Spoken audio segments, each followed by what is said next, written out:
So ಜಾತಿ ಗಣತಿ ಅನ್ನೋದು ಭಾಳ ಇಂಪಾರ್ಟೆಂಟು. 90 ದಿನದಲ್ಲಿ ನಿಜವಾಗ್ಲೂ ಒಂದು ಸಮೀಕ್ಷೆ ಮಾಡೋಕ್ಕಾಗುತ್ತಾ ಅಂತಂದು ನೀವು ಇತಿಹಾಸ ನೋಡಿದರೆ ಈ ರೀತಿ ಎಲ್ಲೆಲ್ಲಿ ಭರವಸೆಗಳನ್ನು ಕೊಟ್ಟಿರ್ತಾರೆ, ಎಲ್ಲೆಲ್ಲಿ ಅನೌನ್ಸ್ಮೆಂಟ್ ಮಾಡಿರ್ತಾರೆ, ಮೊದಲನೇದು ಬೀಸೋದೊಣ್ಣೆ ತಪ್ಪಿಸ್ಕೊಳ್ಳುವಂಥದ್ದು. ನಾವೆಲ್ಲ ಅಂದ್ಕೊಂಡಿದ್ವಿ ಈಗಿರೋ ಸರ್ಕಾರ ಇರ್ಬೋದು ಸಾಮಾಜಿಕ ನ್ಯಾಯದ ಪರವಾಗಿದೆ, ಇವ್ರ ಪರವಾಗಿ ದೊಡ್ಡ ಲೀಡ್ರುಗಳು ಹೋಗಿ ಸರ್ಕಾರನ ನೀವು ಇಲ್ಲ ಇದನ್ನು ಅಕ್ಸೆಪ್ಟ್ ಮಾಡ್ಕೋಬೇಕು, ಆ ರೀತಿ ಒಂದು ಪವರ್ ಇವತ್ತು ಇಲ್ದಂಗಾಗಿದೆ. ಸದ್ಯಕ್ಕೆ ಸುಮ್ಮನೆ ಈ ರೀತಿ ಒಂದು ಕ್ಯಾಬಿನೆಟ್ ಮೀಟಿಂಗ್ ಮಾಡಿ ಈ ರೀತಿ ಹೇಳಿಬಿಟ್ರೆ I think that is not acceptable by the people of the state. Majority group C group ಡಿನಲ್ಲಿರುವಂಥದ್ದು SC ST OBC ಅಥವಾ Muslim representation is also very low. ನೋಡಿ, ಯಾರೋ ಒಬ್ಬರು ಪವರ್ಫುಲ್ ಇರೋರು ಹೇಳ್ತಾರೆ ಈ ವರದಿ ಅನ್ಸೈಂಟಿಫಿಕ್ ಅಂತಂದು, ಈ ವರದಿ ಇಂಪ್ಲಿಮೆಂಟ್ ಮಾಡಿದರೆ ನಿಮ್ಮ ಸರ್ಕಾರ ಇರಲ್ಲ ಅಂತ ಹೆದರ್ಸ್ತಾರೆ. ಎಲ್ಲರಿಗೂ ನಮಸ್ಕಾರ.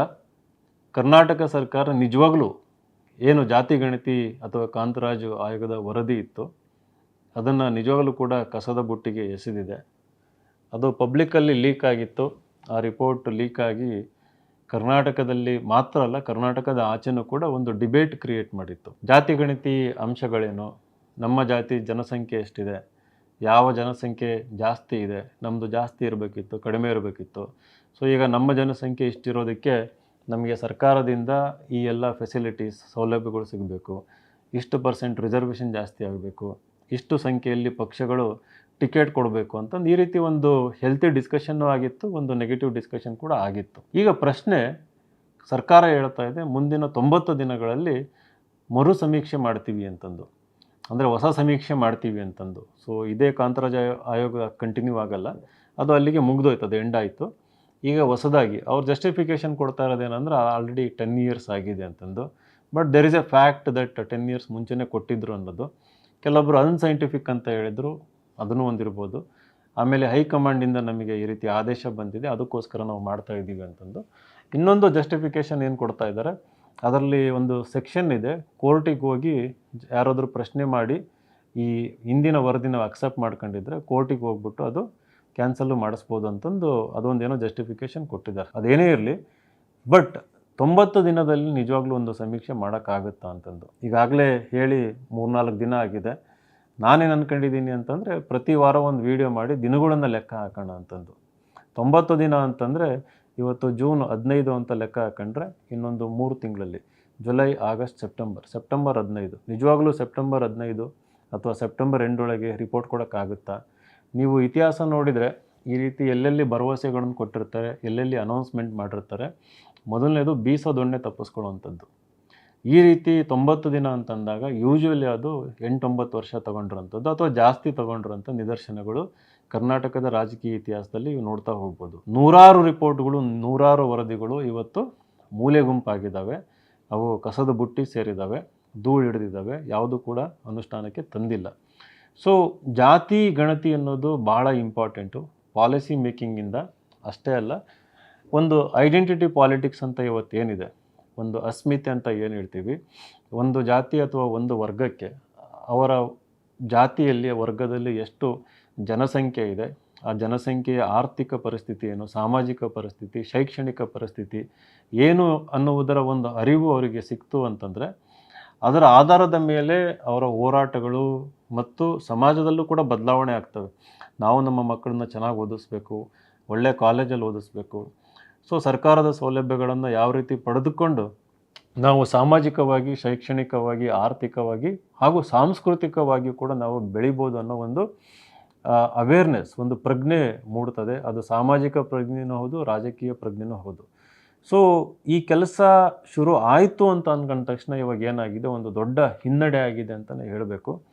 ನಾವೆಲ್ಲ ಅಂದ್ಕೊಂಡಿದ್ವಿ ಈಗಿರೋ ಸರ್ಕಾರ ಇರ್ಬೋದು ಸಾಮಾಜಿಕ ನ್ಯಾಯದ ಪರವಾಗಿದೆ, ಯಾಕಂತಂದರೆ ಕರ್ನಾಟಕದಲ್ಲಿ ಅಹಿಂದ ಜನಸಂಖ್ಯೆ ಜಾಸ್ತಿ ಇರುವಂಥದ್ದು, ಅದರ ರೆಪ್ರೆಸೆಂಟೇಟಿವ್ ಗೌರ್ಮೆಂಟ್ ಅಂತ ಅಂದ್ಕೊಂಡಿದ್ದು. ಸೊ ಇವಾಗ ಈ ಒಂದು ಅಹಿಂದ ಜನಗಳ ಪರವಾಗಿ ಒಂದು ಲಾಬಿ ಇಲ್ಲ, ಒಂದು ಬಾರ್ಗೇನಿಂಗ್ ಪವರ್ ಇಲ್ಲ. ಇವ್ರ ಪರವಾಗಿ ದೊಡ್ಡ ಲೀಡ್ರುಗಳು ಹೋಗಿ ಸರ್ಕಾರನ ಒಂದು ಒತ್ತಡ ಹಾಕಿ ನೀವು ಇಲ್ಲ ಇದನ್ನು ಅಕ್ಸೆಪ್ಟ್ ಮಾಡ್ಕೋಬೇಕು, ಆ ರೀತಿ ಒಂದು ಪವರ್ ಇವತ್ತು ಇಲ್ದಂಗಾಗಿದೆ. Again that is because of weak socio economic status. ಈ ಶೋಷಣೆ ಏನು ನಿರಂತರವಾಗಿ ಸಾವಿರಾರು ವರ್ಷದಿಂದ ನಡ್ಕೊಂಡ್ಬಂದಿದೆ, ಅದು ನಮ್ಮನ್ನೆಲ್ಲ ಈ ರೀತಿ ಪವರ್ಲೆಸ್ ಮಾಡಾಗಿದೆ. ಅಂದರೆ ನಮಗೆ ಒಂದು ಧ್ವನಿ ಇಲ್ಲ. ಹಾಗೆಯೇ ನಾವು ಒಂದು ರೀತಿಯಲ್ಲಿ ಹೋರಾಟ ಮಾಡಬೇಕು ಅಂತಂದರೆ ಸಂಘಟನೆ ಆಗಿಲ್ಲ, ಸಂಘಟಿತರಾಗಿಲ್ಲ. ಸಂಘಟನೆ ಮಾಡೋದಕ್ಕೂ ಶಿಕ್ಷಣ ಬೇಕು, ಸಂಘಟನೆ ಮಾಡೋದಕ್ಕೆ ಕ್ಯಾಪಿಟಲ್ ಬೇಕು, ದುಡ್ಡು ಬೇಕು, ಸಂಘಟನೆ ಮಾಡೋದಕ್ಕೆ ಒಳ್ಳೊಳ್ಳೆ ಪೊಸಿಷನ್ನಲ್ಲಿರಬೇಕು, ಅಂದರೆ ಪವರ್ಫುಲ್ ಪೊಸಿಷನ್ನಲ್ಲಿರಬೇಕು. ಇದ್ಯಾವುದೂ ಆಗದೆ ಇರೋದಕ್ಕೆ ಕಾರಣ ಏನಾಗಿದೆ, ಒಂದು ವೀಕ್ ಪೊಸಿಷನ್. ಇವಾಗ ಈ ವೀಕ್ ಪೊಸಿಷನ್ನು ಹೀಗೇ ಕಂಟಿನ್ಯೂ ಆಗ್ತಾ ಹೋಗುತ್ತೆ. ನೋಡಿ, ಯಾರೋ ಒಬ್ಬರು ಪವರ್ಫುಲ್ ಇರೋರು ಹೇಳ್ತಾರೆ ಈ ವರದಿ ಅನ್ಸೈಂಟಿಫಿಕ್ ಅಂತಂದು. ಈ ವರದಿ ಇಂಪ್ಲಿಮೆಂಟ್ ಮಾಡಿದರೆ ನಿಮ್ಮ ಸರ್ಕಾರ ಇರಲ್ಲ ಅಂತ ಹೆದರ್ಸ್ತಾರೆ. ಅವ್ರಿಗೆ ಹೆದರ್ಕೊಂಡು ಈ ಮಾತುಗಳನ್ನು ಕೇಳಿಸ್ಕೊಂಡು ಇವ್ರು ಏನು ಮಾಡ್ತಾರೆ, ಈ ರೀತಿ ಒಂದು ಹೊಸ ಭರವಸೆ 90 ದಿನ ಆದಮೇಲೆ ಮಾಡ್ತೀವಿ ಅಂತಂದು ಮಾಡಿದರೆ ಹೊಸ ಸಮೀಕ್ಷೆ ಕಂಪ್ಲೀಟ್ ಟ್ರಾನ್ಸ್ಪರೆಂಟಾಗಿ ಎಲ್ಲರೂ ಒಳಗೊಂಡಂತೆ ಮಾಡಿದರೆ ಡೆಫಿನೆಟ್ಲಿ ವೆಲ್ಕಮ್ ಮೂವ್. ಆದರೆ ಇದು ಆಗುತ್ತಾ? ಹಿಸ್ಟಾರಿಕಲ್ ನೀವು ಸಿಚುವೇಶನ್ ನೋಡ್ಕೊಂಬಂದರೆ, ಇನ್ಸಿಡೆನ್ಸಸ್ ನೋಡ್ಕೊಂಬಂದರೆ ವೆರಿ ಡೌಟ್ಫುಲ್. ಬಟ್ ನಮ್ಮ ಉತ್ತರದಾಯಿತ್ವ ಅಂದರೆ ಸರ್ಕಾರನ ಅಕೌಂಟೇಬಲ್ ಆಗಿಡೋವಂಥದ್ದು ನಿಮ್ಮಂಥ ಸಾಮಾನ್ಯರ ಕರ್ತವ್ಯ. ಹಾಗಾಗಿ ಪ್ರತಿ ವಾರ ಪ್ರತಿ 10 ದಿನಕ್ಕೊಂದ್ಸರಿ ಒಂದು ವಿಡಿಯೋ ಮಾಡೋಣಂತೆ, ಪ್ರಶ್ನೆ ಕೇಳೋಣ.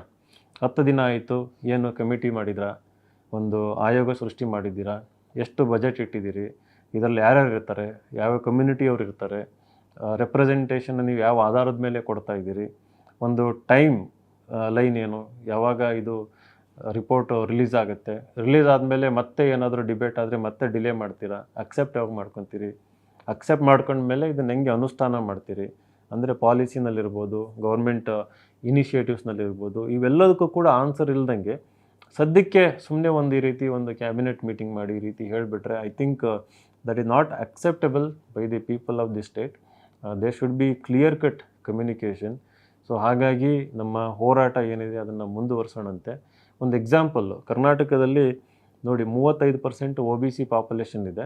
ಕೇವಲ ಸುಮಾರು ನೀವು ಗೌರ್ಮೆಂಟ್ ಎಂಪ್ಲಾಯ್ಮೆಂಟ್ ಅಂತ ತಗೊಳ್ಳಿ ಅಥವಾ MLAಗಳು ಅಂತ ತಗೊಳ್ಳಿ, 74 ಜನ MLA ಇರಬೇಕಾದ ಜಾಗದಲ್ಲಿ ಕೇವಲ ಒಂದು 29 ಜನ MLA ಇದ್ದಾರೆ OBCನಲ್ಲಿ. ಸರ್ಕಾರಿ ನೌಕರಿ 2.5 ಲಕ್ಷ ಸಮಥಿಂಗ್ ಇದ್ದರೆ ಅದರಲ್ಲಿ ಸುಮಾರು ಓನ್ಲಿ 1 ಲ್ಯಾಕ್ ಅರೌಂಡ್ OBC, ಅಂದರೆ 2.5 ಲಕ್ಷ ಇರೋ ಜಾಗದಲ್ಲಿ ಅರೌಂಡ್ 1 ಲ್ಯಾಕ್ ಸಮಥಿಂಗ್ ಇರೋವಂಥದ್ದು ಪೋಸ್ಟ್ಗಳು. ಮೆಜಾರಿಟಿ ಗ್ರೂಪ್ ಸಿ, ಗ್ರೂಪ್ ಡಿನಲ್ಲಿರೋವಂಥದ್ದು, SC ST OBC ಅಥವಾ Muslim representation is also very low ಗೌರ್ಮೆಂಟಲ್ಲಿ. ಇವೆಲ್ಲ ಕಣ್ಣಿಗೆ ಕಾಣ್ತಿರೋವಂಥದ್ದು.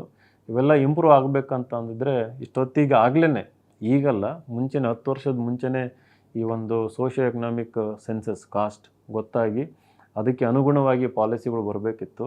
ಒಂದು ಪಾರ್ಟ್ ಆಫ್ ದ ವರ್ಲ್ಡ್ ಭಾಳ ವೇಗವಾಗಿ ಆರ್ಟಿಫಿಷಿಯಲ್ ಇಂಟೆಲಿಜೆನ್ಸ್ ಅಂತೆ, ಕ್ವಾಂಟಮ್ ಕಂಪ್ಯೂಟಿಂಗ್ ಅಂತೆ, ಆಟೋಮೇಷನ್ ಅಂತೆ, ಅಡ್ವಾನ್ಸ್ಡ್ ಟೆಕ್ನಾಲಜೀಸ್, ಅಡ್ವಾನ್ಸ್ಡ್ ಎಜುಕೇಷನ್ ಅಂತಂದು ಒಂದು ನಾಗಾಲೋಟ ಮುಂದೆ ಹೋಗ್ತಾ ಇದೆ.